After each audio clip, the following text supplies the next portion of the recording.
He set a record, 505. 80 years, better rifles, better optics, nobody came close, and nobody ever will. Because snipers are going extinct. November 30th, 1939. The Soviet Union invades Finland with overwhelming force.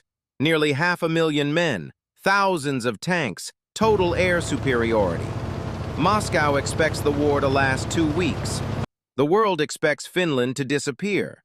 Instead, the Red Army walks into the coldest winter in decades on narrow forest roads, in dark uniforms against white snow, and into one of the most lopsided defensive stands in modern history. On the Kola front, among the Finnish defenders, is a 33-year-old farmer named Simo Häyhä, 5'3", quiet. Before the war, his idea of excitement was moose hunting and competitive shooting. He will spend the next 98 days becoming the deadliest sniper who ever lived. The Soviets came expecting soldiers. They found hunters, men who had spent their whole lives reading this exact terrain. And none of them read it like Häyhä. His rifle was nothing special, a Finnish variant of the same Mosin-Nagant the Soviets carried. What was special was everything else. Häyhä refused a telescopic sight. Think about that. The deadliest sniper in history, by choice, used plain iron sights. His reasons were a hunter's reasons. A scope lens catches sunlight and betrays your position. A scope forces you to raise your head higher, showing more of yourself. And at -40, a scope fogs the moment you breathe near it. Iron sights never lie. The rest of his method was the same cold arithmetic. He packed the snow in front of his muzzle so the shot wouldn't kick up a cloud of powder. He kept snow in his mouth so his breath wouldn't rise as steam. He built his positions the day before and left them the moment they might be remembered. Then he sat motionless, in temperatures that killed men on their own side, sometimes for hours, waiting for a dark shape to cross a white field. Everyone wants the secret. There is no secret. That's not talent. That's homework. The Soviets learned his corner of the front and gave him a name: the White Death. They sent counter-snipers. They shelled suspected positions with artillery. He kept shooting. By March, the count credited to him stood at 505 confirmed kills. And here is where this story needs an honest pause, because that number deserves scrutiny, and most videos won't give it any. The 505 comes from Finnish unit records and Häyhä's own private notes, compiled in the chaos of a desperate war, by a side with every propaganda reason to build a legend. Serious historians still debate the true figure. Some counts run higher, adding 200 more with a submachine gun. Some run lower. The famous duel stories, Soviet master snipers sent specifically to hunt him, defeated one by one, are mostly legend, retold until they hardened into fact. But here's what the skeptics and believers agree on.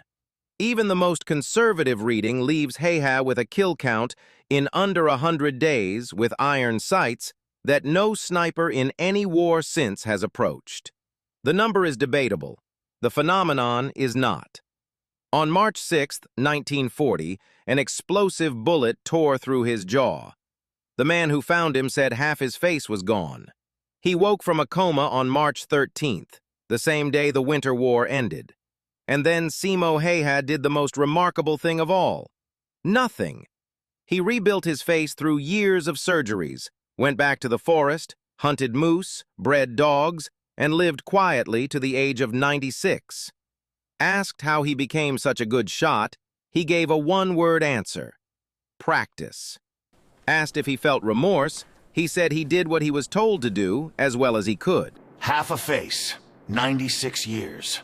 No speeches, no books, no medals on the wall. The most dangerous man of his century wanted to be left alone with his dogs. For 80 years, every sniper on Earth has lived in Häyhä's shadow.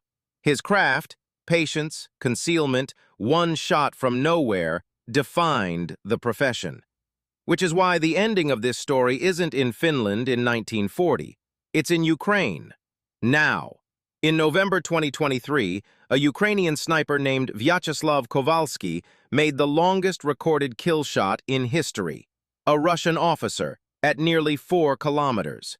By any measure, one of the greatest marksmen alive, the heir to everything Häyhä built. Less than 2 years later, Kovalskiy wasn't shooting anymore.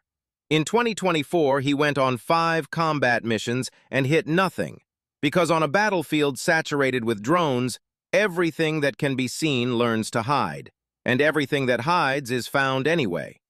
Thermal cameras see body heat through the concealment that once protected a sniper for days.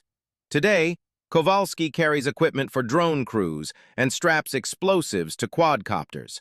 His words, "I used to be the sniper and everyone danced around me. Now everyone dances around the drone pilot, including me." The numbers behind his story are brutal. By some estimates, drones now account for the overwhelming majority of battlefield casualties in Ukraine. A drone sees further than any scope, flies around corners no bullet can turn, and its operator trains in weeks, not years, and usually lives longer. The sniper isn't extinct. 80 years. Armies still train them. A rifle can't be jammed, The rifle leaves no still radio works. trace, and works in fog hiding and storms doesn't. that ground. Häyhä was asked, late in life, whether he was a hero. He said no, he just did his duty. Maybe that's the last thing he and Kovalskiy share. The best ones never wanted the legend.